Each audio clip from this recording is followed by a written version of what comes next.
Primera de Corintios, capítulo 4.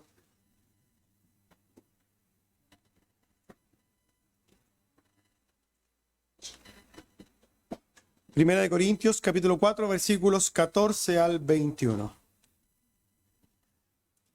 Primera de Corintios, capítulo 4, versículos desde el 14 al versículo 21. Dice así entonces la palabra de nuestro Señor.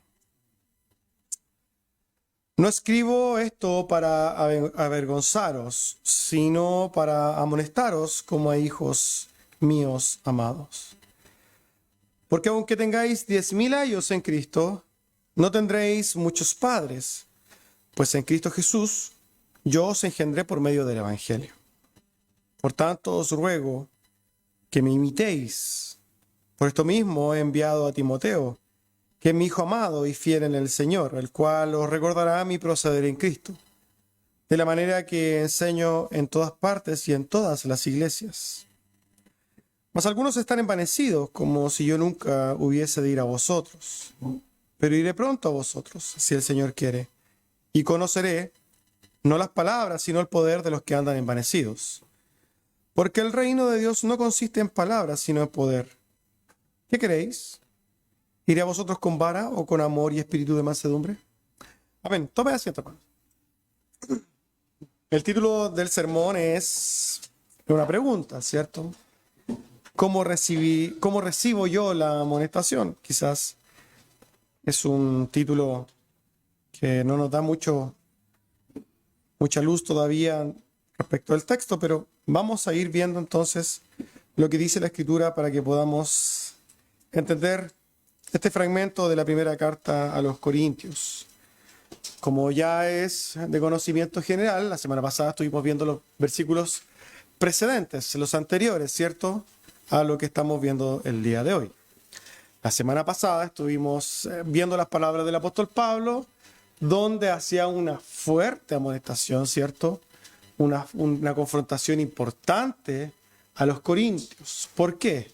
Porque los corintios, en su carnalidad, en su falta de entendimiento, ellos pensaban que eran unas personas tremendamente espirituales, ellos pensaban que estaban tremendamente bien, ellos pensaban que tenían una iglesia local pero espectacular y se creían reyes.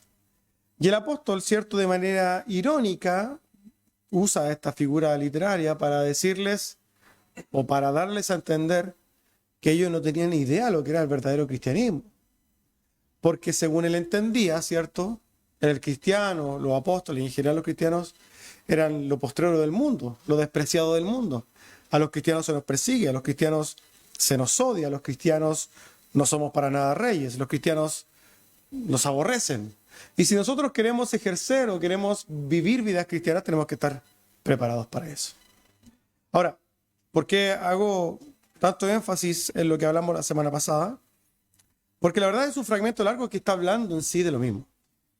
Está todo unido. De hecho, si nosotros vamos al texto, lo primero que encontramos, ¿cierto?, en el versículo 14 es lo que dice el apóstol en esto. Dice, no escribo esto para avergonzaros, sino para amonestaros como a hijos míos amados. ¿A qué se está refiriendo? A la amonestación previa, ¿cierto? A la dura amonestación anterior. No los estoy amonestando para que se avergüencen. Eso es lo que está diciendo el apóstol. Ahora bien, es difícil quizás pensar que un corintio podría haber escuchado las palabras o lo que escribió en el versículo anterior sin avergonzarse. Porque si yo fuera un cristiano que vivo, ¿cierto?, en un mundo de vil y pap, donde pienso que soy el rey de las cosas y que la verdad que no entiendo nada del cristianismo, ciertamente esto es algo para avergonzarse, ¿no? Entonces el apóstol Pablo, después de hacer una tremenda reprensión, y es lo que lo que vimos la semana pasada, que algunos me dijeron, usted está enojado, y la verdad que no estaba enojado para nada, ¿cierto?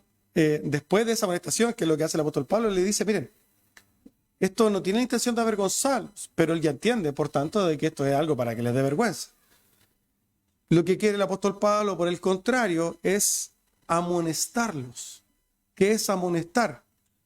Amonestar es retar, ¿cierto? podríamos decir, una disciplina, pero una disciplina en primera instancia, ¿cierto? Un llamado de atención. Eso es amonestar, ¿cierto? Una alzada de voz, ¿cierto? Una advertencia. La amonestación en general tiene la connotación de que es algo de primera instancia. Podríamos decir que está antes de la disciplina. La amonestación es el paso previo a la disciplina. Si alguien hace algo malo, uno el que hace lo amonesta y eso es una advertencia. Pero si continúa, ¿cierto? ¿Qué sucede? Viene la disciplina. Bueno, el apóstol Pablo lo que estaba haciendo con ellos era amonestarlos. Estaba amonestándolos. Les estaba advirtiendo, les estaba tratando de enseñar algo. Y lo estaba haciendo, ¿cierto? Quizás, y como lo dice ahí, con el afán o con el sentido más profundo de su preocupación hacia los creyentes, particularmente los corintios. Él dice que él estaba amonestando como hijos suyos amados, haciendo quizás una analogía con lo que es un padre, ¿no? Cuando nosotros retamos a nuestros hijos, los amonestamos, ¿por qué lo hacemos? Porque le queremos hacer la vida imposible. Eso es lo que piensan ellos. Pero no. Cuando nosotros retamos, amonestamos a nuestros hijos, lo hacemos porque los amamos, ¿cierto? Porque queremos lo mejor para ellos. Porque queremos que ellos sean corregidos y a través de esa corrección ellos sean bendecidos.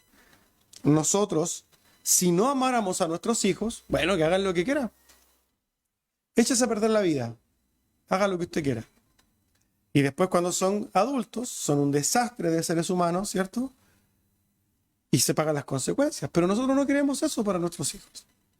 Nosotros queremos que nuestros hijos sean personas de bien, podríamos decir, que actúen de manera correcta, les enseñamos modales, todo para que sea algo de bendición en sus vidas. Bueno, el apóstol Pablo también está haciendo lo mismo con los corintios. Él dice que los amonesta porque realmente los ama. Derechamente esto es podríamos decir, algo que fluye directamente de Dios.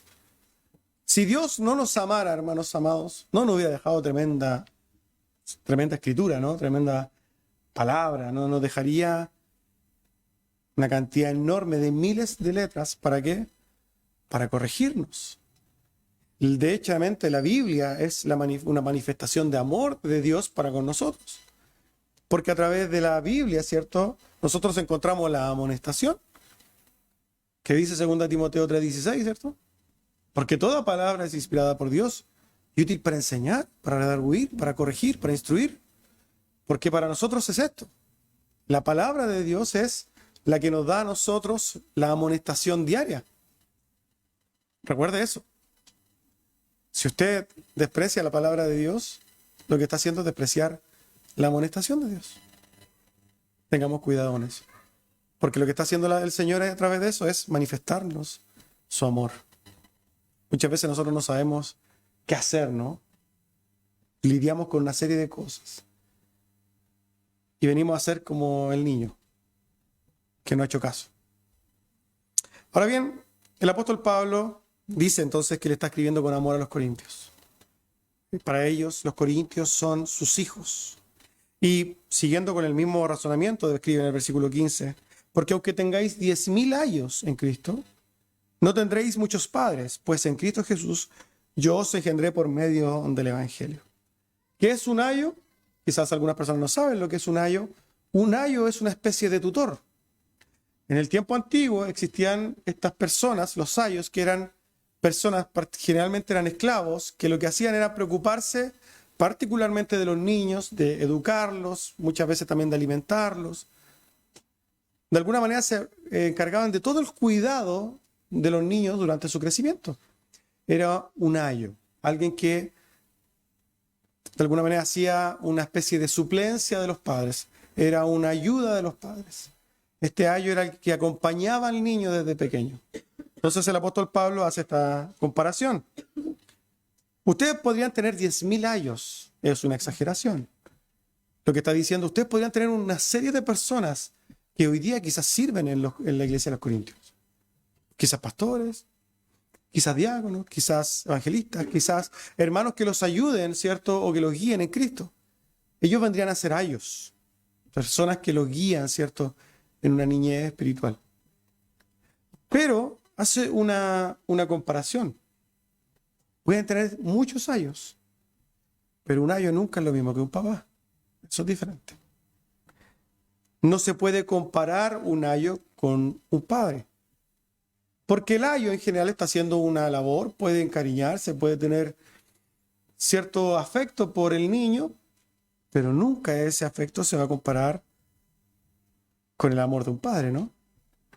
Entonces el apóstol Pablo le dice, ustedes pueden tener muchos ayos en Cristo, pueden tener muchos servidores, muchos ayudadores, pero ojo que para mí, ustedes son mis hijos, y yo los siento así, y los amo como si fuera su padre.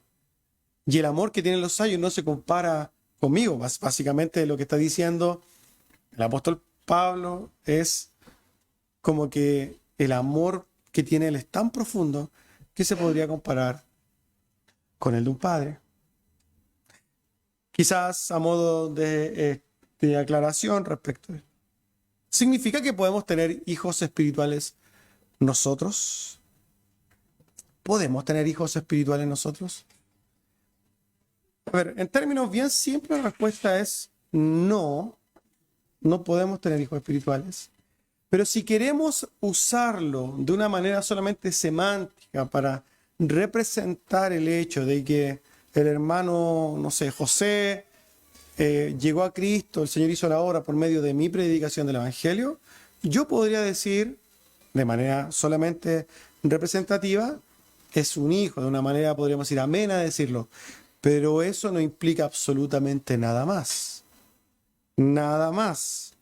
Toda aplicación de padres espirituales e hijos espirituales, hermanos, es una perversión que se da en las iglesias para tratar de dominar, de establecerse, de ponerse encima de los demás. El mismo Señor Jesucristo, ¿cierto? En Mateo 23:16 dice, a nadie llaméis Padre. ¿Por qué? Porque hay un Padre en el cielo. Y eso lo dice en un contexto, ¿cierto? Donde estaba hablando con fariseos y sus malas prácticas respecto de lo mismo que se hace hoy día. Yo soy tu Padre espiritual, yo te crié, entonces yo tengo autoridad sobre ti. Eso es inaceptable, amados hermanos. ¿Tú eres mi hijo espiritual y por tanto me debes obediencia? No. ¿Yo soy tu Padre espiritual y por tanto me debes honra? No. Tú eres mi hijo espiritual y si yo no te cuido, quizás ¿qué te pueda pasar? No, no y no, hermanos. El apóstol Pablo, si nosotros pensamos en lo que está haciendo aquí, es solamente usar esto de ejemplo para manifestar que los ama. Si nosotros vemos este texto, ¿cierto? Lo que vemos de fondo es que el apóstol Pablo está diciendo, yo a ustedes los amo. Ciertamente hace alusión a que él mismo los engendró por medio del Evangelio y quizás podríamos extendernos en esto respecto de la necesidad del Evangelio en el nacimiento. Pero no nos vamos a ir a ese lugar en virtud del texto y porque se nos alargaría mucho. Pero sí nosotros podemos establecer también esa verdad. El hecho de que haya un nacimiento, ya que el apóstol Pablo está diciendo que no se puede dar, ¿cierto? Si es que no es por un engendramiento, podríamos decir, por medio del Evangelio.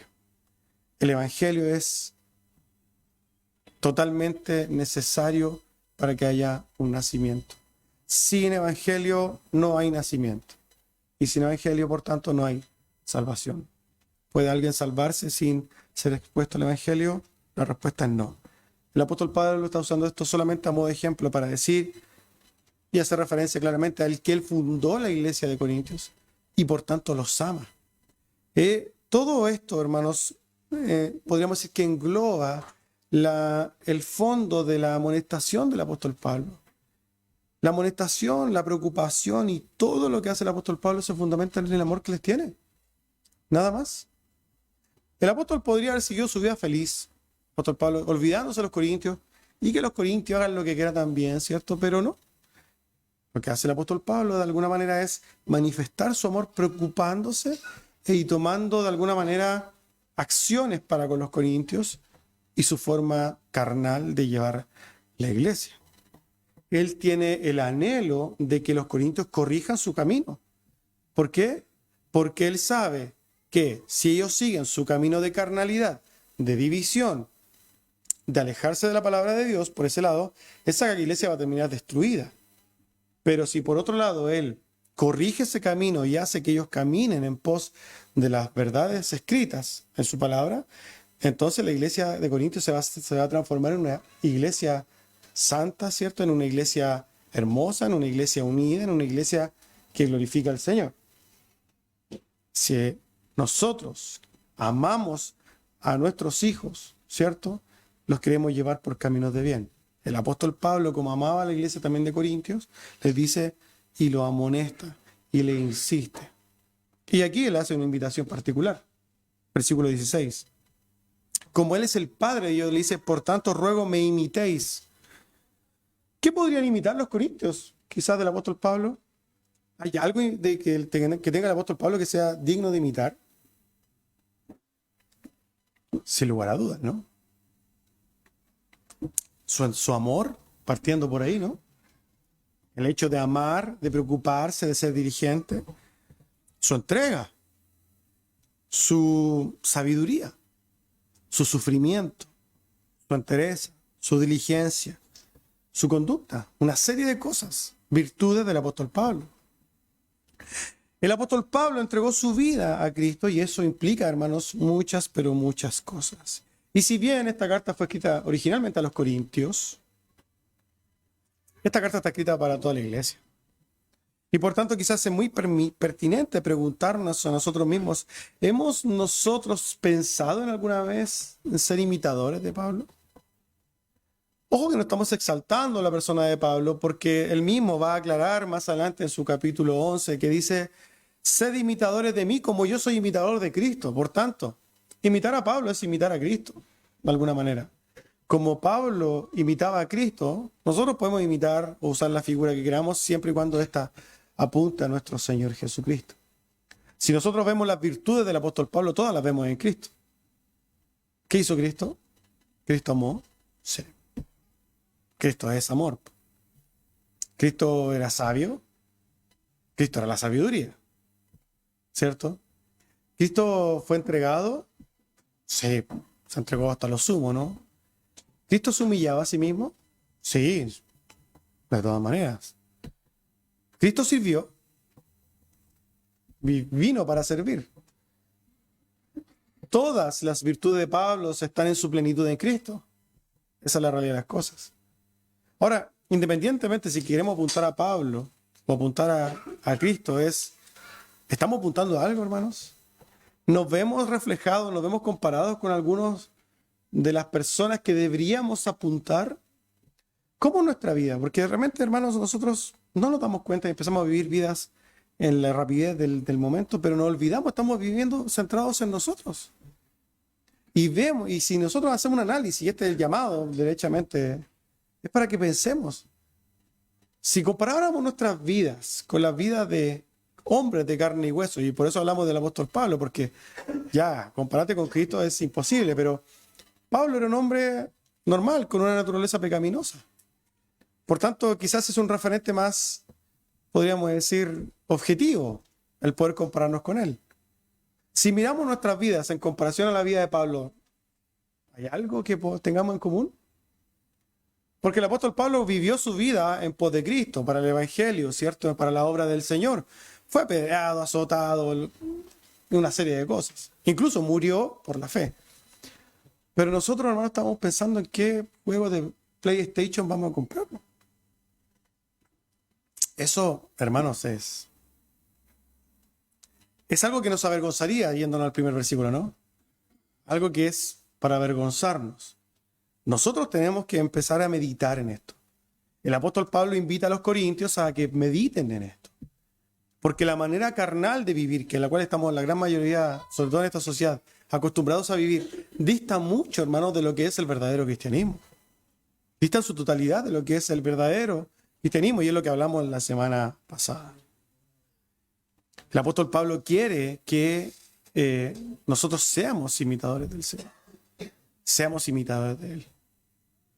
Y para esto entonces dice el versículo 17, por esto mismo os he enviado a Timoteo, que es mi hijo amado y fiel en el Señor, el cual os recordará mi proceder en Cristo, de la manera que enseño en todas partes y en todas las iglesias. Aparece este nombre de Timoteo, ¿cierto? Que la gran mayoría de nosotros hemos escuchado. Y es llamativo porque la verdad es que todos escuchamos a Timoteo, y no sé si les pasa lo mismo, pero que todos como que amamos a Timoteo, todos como que nos gustaría tener a Timoteo. De hecho, vemos a personas, hombres jóvenes, piadosos, y decimos, Timoteo debe haber sido así. Le tenemos un cariño a Timoteo, particular, ¿cierto? Timoteo, para que nosotros entendamos, no es hijo carnal del apóstol Pablo. Él no era hijo carnal, pero le dice que les va a enviar a Timoteo, que es su hijo amado. ¿Por qué? Porque de fondo quiere manifestar lo mismo. El apóstol Pablo amaba profundamente a Timoteo. ¿Quién era Timoteo? Timoteo era ciertamente un joven. Un joven que conoció al Señor por el testimonio de su abuela, ¿cierto? Un joven que empezó y conoció al apóstol Pablo y empezó a servir con él y fue un servidor de él, pero que incluso nosotros podemos ver que también, según las crónicas de la tradición, dicen que murió de manera terrible por la fe. Fue un servidor del Señor. De hecho, a él, el mismo apóstol Pablo, no solamente lo nombra en estas cartas, sino que le escribe cartas particularmente a él que forman parte de nuestro canon, ¿no es cierto? Ustedes tienen ahí en sus Biblias la carta de Timoteo. Timoteo entonces era un colaborador cercano, alguien muy, pero muy cercano al apóstol Pablo. No tenemos nosotros registros, no sabemos cuándo el Timoteo fue a la iglesia de Corintios. Y la verdad que saberlo tampoco importa mucho. Lo que sí nos importa es lo que nos dice el texto. Y él entonces les dice que para que ellos puedan ser enseñados y de alguna manera corregidos, para que ellos entiendan qué es lo que el apóstol Pablo hacía, no solamente como en su vida normal, sino que para con todas las iglesias, le envía a este Timoteo. No bastó con enviar la carta, quizás a los corintios le iban a surgir muchas dudas, muchas preguntas, y le envía entonces a Timoteo para que les diga y les enseñe. Timoteo, hermanos, ese era un hombre, un joven, siervo del Señor. Ahora bien, el apóstol Pablo va a concluir, ¿cierto?, este capítulo 4, redondeando, podríamos decir, algo que está relacionado con el primer capítulo. La carta a los Corintios, ¿cierto?, nosotros ya la hemos visto en su primer capítulo, parte haciendo alusión a un problema que había ahí. ¿Cuál era? Que habían divisiones. Habían divisiones entre los que decían, yo soy de Apolos, el cual era un hermano, yo soy de Cefas, el apóstol Pedro, y yo soy de Pablo. Habían divisiones respecto de que unos tomaban partidos por uno y otros tomaban partidos por otros. Es a ellos a quienes apunta el apóstol Pablo finalmente para empezar a escribir o para de alguna manera repasarlos con estos versículos. Dice versículo 18 en adelante. Mas algunos están envanecidos, como si yo nunca hubiera de ir a vosotros. Pero iré pronto a vosotros si el Señor quiere. Y conoceré no las palabras, sino el poder de los que andan envanecidos. Porque el reino de Dios no consiste en palabras, sino en poder. Pablo insinúa, ¿cierto?, entonces, que tiene el anhelo de ir a ver a la iglesia de los Corintios. Particularmente él estaba en otro lugar, estaba haciendo obra misionera en los lugares de Macedonia y Asia, estaba haciendo otras cosas. Pero él tenía a los Corintios en su mente y en su corazón. Él había fundado la iglesia de los Corintios y se había ido. Y recordemos que no solamente mandó estas dos cartas, sino que mandó otras más que están perdidas. El amor y la preocupación de Pablo por los Corintios era algo regular. Y él plantea, ¿cierto?, la intención de ir a verlos. Pero quizás lo que nosotros encontramos de fondo es, ¿por qué quiere ir? Es porque quería solucionar un tema. Ya sabemos que quiere solucionar en términos generales las disoluciones que se están dando, las divisiones, enseñarlos. Pero aquí hay un tema particular con algunos de los hermanos corintios que estaban envanecidos. Algunos de estos hermanos corintios estaban envanecidos. ¿Por qué? Porque nosotros podemos entender que despreciaban particularmente al apóstol Pablo. Estos hermanos, podríamos decir, si podemos llamarle hermanos, yo creo que podemos hacerlo, lo que hacían eran unos envanecidos, soberbios, altaneros, que estaban impregnados de las filosofías del mundo, de los sofistas de este tiempo, y que traían a la iglesia de los corintios divisiones. Quizás eran los que tomaban partido por Pablo o por Cefas, que causaban divisiones en las iglesias, que lo que querían hacer o que querían o manifestaban era estar en contra del apóstol Pablo. Y el apóstol Pablo lo que les dice, entonces yo voy a ir para ver no las palabras de ellos, sino que el poder. El propósito de él era conocer qué tanto poder ellos no tenían, como si es que hacían milagros o cosas por el estilo. Se refiere a la influencia que tenían en la iglesia. Quería conocer no tanto las palabras que decían o las consignas que tenían, sino que cuánto oído se le hacía a la iglesia. Porque si nosotros pensamos, hermanos, ¿por qué se dividen las iglesias? ¿Por qué se divide la iglesia? Por las influencias que unos comienzan a tener sobre los otros. Por eso hay que tener mucho cuidado con lo que hablamos. Ahora bien, se da, hermanos, en una congregación normal, no vamos a llamarse una iglesia sana o no, en una iglesia normal, se van a dar diferencias cuando hermanos se empiezan a pensar diferentes que otros. Cuando un grupo de hermanos piensa de manera diferente a los otros, se tiende a generar una división. Y quizás en algunos momentos hay divisiones buenas. Eso es normal. Porque se va a determinar en virtud de quién tenga la verdad. Pero aquí el problema es que los que están dividiendo están en contra del apóstol Pablo. Y el apóstol Pablo es apóstol. Uno de los cuales sembró la doctrina del cristianismo. En otras palabras, sí o sí, los que estaban haciendo un bando o los que estaban de alguna manera influenciando de una manera, estaban en contra del apóstol Pablo y en contra de la verdad. Estaban envanecidos, estaban errados. Y el apóstol Pablo lo que quería hacer entonces era ir a ver personalmente a la iglesia de los Corintios qué tanta influencia tenían en la iglesia, qué tanto daño, cuán profundo eran las influencias que tenían. Y a ello entonces quiere ir a verlo. Y de alguna manera quiere ir a verlos. ¿Por qué? Porque lo que va a haber detrás es una lucha de poder.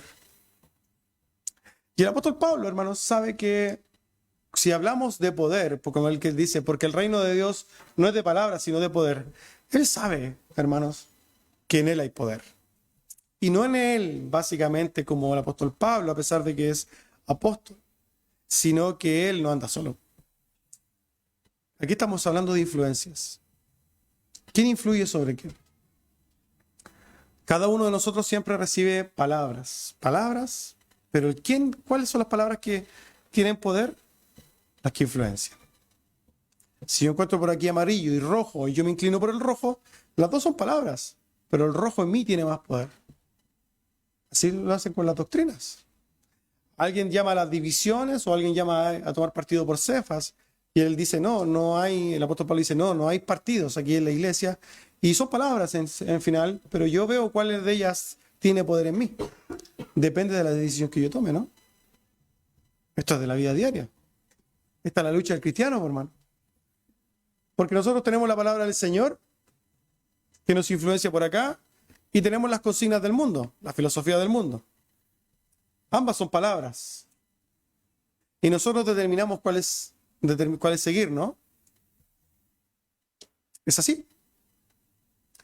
Pero ¿cuál es la diferencia? Que cuando hablamos de hijos de Dios, no estamos en la misma situación hablando de los que oyen. Porque no es lo mismo que oiga un creyente que oiga un inconverso. Hay una diferencia, ¿no? Y una diferencia sustancial para influenciar. El Espíritu Santo de Dios. Porque un hijo de Dios escucha palabra o debería escuchar palabra y consignas del mundo y por el poder que ejerce el Espíritu Santo de Dios, yo me voy en pos de la palabra. Pero el mundo no tiene ese Espíritu Santo de Dios. Y por tanto, al escuchar las consignas del mundo y la palabra, va por el mundo. Hay una lucha de poder, ciertamente. Y en las iglesias locales, hermanos, que están compuestas por creyentes y por no creyentes, lamentablemente, estas luchas se hacen mucho más manifiestas. Entonces, cuando nosotros encontramos a hermanos tremendamente carnales, como es particularmente la iglesia de los Corintios, no nos debe caber duda de que si encontramos una consigna mundana, antropocéntrica, egocéntrica, él la va a seguir. Si no, veamos la iglesia de prosperidad, por hermano. Todos siguen esas consignas. ¿Por qué? Primero, porque no hay palabra y no hay poder del Espíritu Santo para influenciar en pos de ella. El apóstol Pablo hoy dice, yo voy a ir a los Corintios y vamos a ver qué tanto poder tienen. Porque el reino de Dios, la iglesia en general, la vida cristiana, no es de palabras, es de poder. Y nosotros, hermanos, tenemos poder, pero el del Espíritu Santo. El Señor, ¿cierto? Cuando se va, ¿qué le dice? Y recibiréis poder. Y no significa, hermanos, que andamos moviendo montañas, ni sanando enfermos, ni decretando cuestiones. No.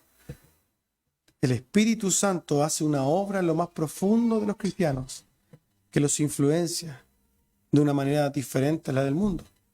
Lo que iba a hacer el apóstol Pablo, entonces, era ir a ejercer una lucha en pos de ¿qué? De la prosperidad de los corintios. ¿Cómo la iglesia de los corintios iba a ser unida? ¿Cómo la iglesia de los corintios iba a ser edificada? ¿Cómo la iglesia de los corintios iba a crecer en amor? ¿Cómo la iglesia de los corintios iba a negar a sí mismo? ¿Cómo la iglesia de los corintios iba a hacer caso a la palabra de Dios y no a las consignas del mundo? A través de la obra del Espíritu Santo. Y el apóstol Pablo está dispuesto a apelar a ello. Ahora bien, nosotros, hermanos, por norma general, sabemos que el Espíritu Santo obra de manera particular con la palabra del Señor, la amonestación del Señor. El Espíritu Santo actúa en nuestros corazones, hermanos, en respuesta a la palabra del Señor. Si usted es hijo de Dios y nunca ha leído un versículo bíblico, difícilmente va a morir, hermano. Va a morir usted mismo. Un cristiano, ¿cierto?, de una obra que nosotros no podemos comprender, que en él mora el Espíritu Santo, debe acercarse a las Escrituras para ser moldeado por ellas y para que el Espíritu Santo les recuerde las cosas que el Señor ha dicho. ¿Qué dice el Señor Jesucristo? El Espíritu Santo lo guiará a toda verdad y les recordará mis palabras. Pero si usted nunca la ha leído, ¿cómo se las va a recordar, hermano? Tiene que acercarse a la Escritura para ser moldeado por el Espíritu Santo de Dios.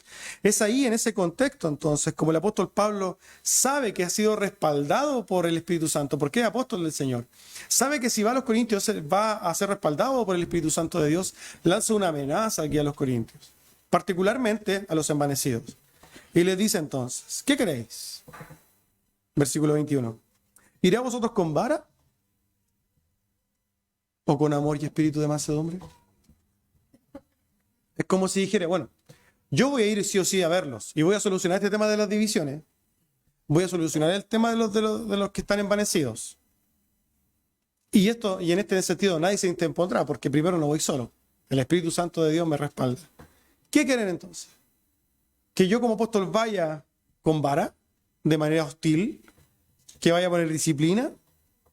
Y ojo que si hablamos de disciplina en el primer siglo, hermanos, pregúntele a Ananías y a Zafira.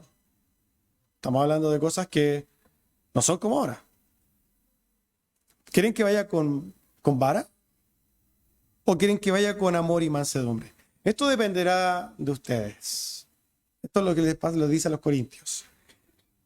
Si bien, hermanos, es una exhortación dirigida a los envanecidos, se aplica a todos los corintios. Después de todo, cada corintio es responsable de lo que está pasando también, en parte, en esa misma iglesia. Porque de repente podemos encontrar en la iglesia personas envanecidas, pero también es culpable el que has oído a las palabras vanas. Ojo con eso. Ahora bien, la pregunta del apóstol Pablo, hermanos, evidentemente es retórica. Es una pregunta que no quiere una respuesta, ¿cierto? Eso es una pregunta retórica. Una pregunta retórica es una pregunta que no necesita una respuesta porque ya la pregunta en sí tiene una intención.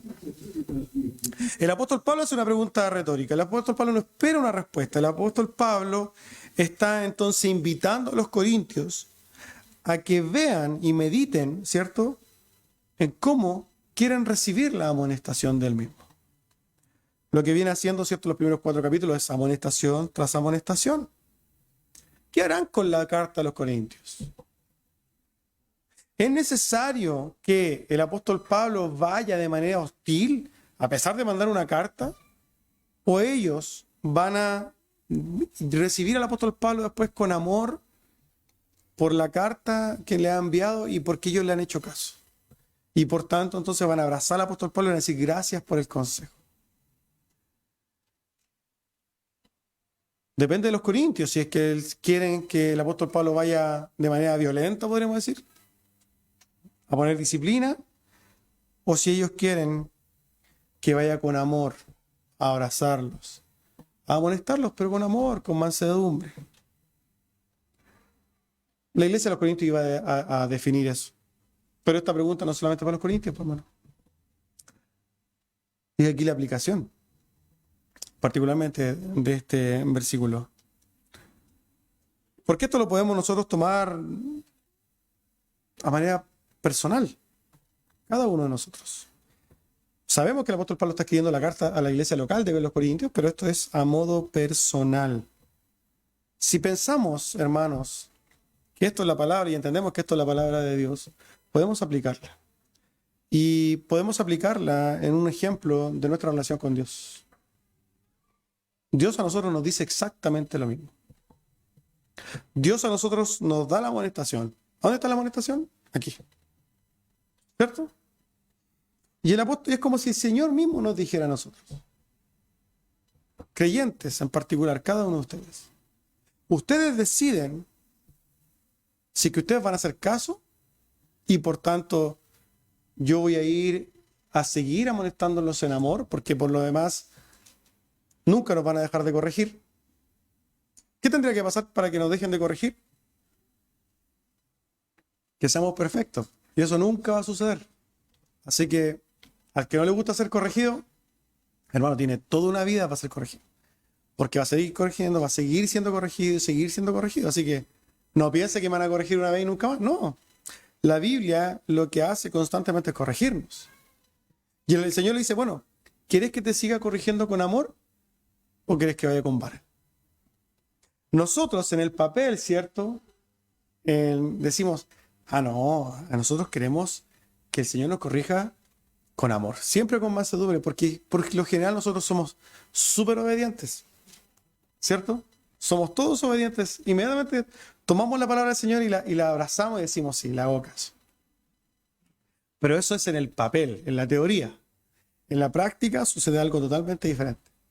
Somos porfiados, somos negligentes, flojos, indiferentes, ¿cierto? La palabra del Señor está ahí, ni la leo, ¿para qué, hermano? ¿Para que me redarguya? No, pues prefiero que no me digan. Porque a la gente no le gusta que le corrijan. Si es una realidad, al hombre en general no le gusta que le den consejo, ¿cierto? No, a nosotros no nos gusta que nos corrijan. A nosotros nos gusta que nos digan que hacemos las cosas bien, a pesar de que las hagamos mal. Pero hermanos, hacemos las cosas mal generalmente. Que ante los ojos de Dios peor. Nosotros podemos hacer las cosas bien ante los ojos del hombre. Y nos abrazan y nos felicitan. Pero cuando nosotros estamos haciendo eso, Dios nos está mirando de manera real y ve lo pervertido que estamos. Estamos mal. Por tanto, a los ojos de Dios siempre vamos a ser corregidos. Muchas veces nosotros, como habíamos dicho antes, somos como niños, como verdaderos bebés. Cuando uno tiene un hijo, ¿cierto? Lo corrige. No te subas a la pared. Esa fue la amonestación 1. De repente, mira ahí de nuevo y el niño está de nuevo arriba de la pared. Bájate de la pared. Amonestación 2. Se baja, tú te das vuelta y ¿qué hace el niño? ¿No? A los 3 minutos, arriba de la pared. Te voy a contar hasta 3. Esa es una advertencia también, ¿cierto? Ya. 1, 2, 3, se baja. ¿Qué hace el niño después? Para arriba a la pared de nuevo. ¿Qué requiere el niño al final para que no se suba más a la pared? Un golpe, ¿no? Una disciplina, castigado y todo el tema. Y nosotros decimos, el chico porfiado. Pero nosotros somos iguales, pues, hermano. Pero con el Señor. El Señor nos dice una cosa y nosotros no hacemos los locos. No lo hagas y no hacemos los locos. No lo hagas y no hacemos los locos. Y después viene el castigo, la disciplina del Señor. Y algunos incluso blasfeman contra Dios. ¿Por qué el Señor me estará tratando así? ¿Por qué me vendrá esto? No entiendo por qué me viene esto. Hermanos, la disciplina del Señor duele. Y nosotros en la teoría decimos, no, venga con amor y mansedumbre, pero en la práctica es como si le gritáramos al Señor, venga con vara. Y muchas veces el Señor viene con vara a corregirnos. Ahora bien, depende de nosotros.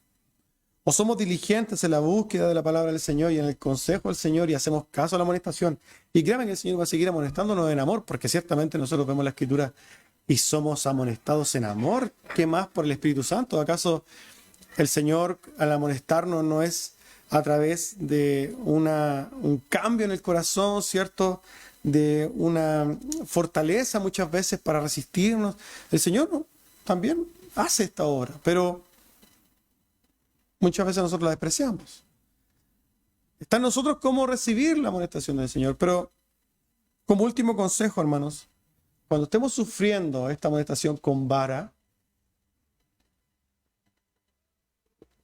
en primer lugar no sea tan patudo de enojarse con Dios. Y los niños no sean tan patudos de enojarse con los papás.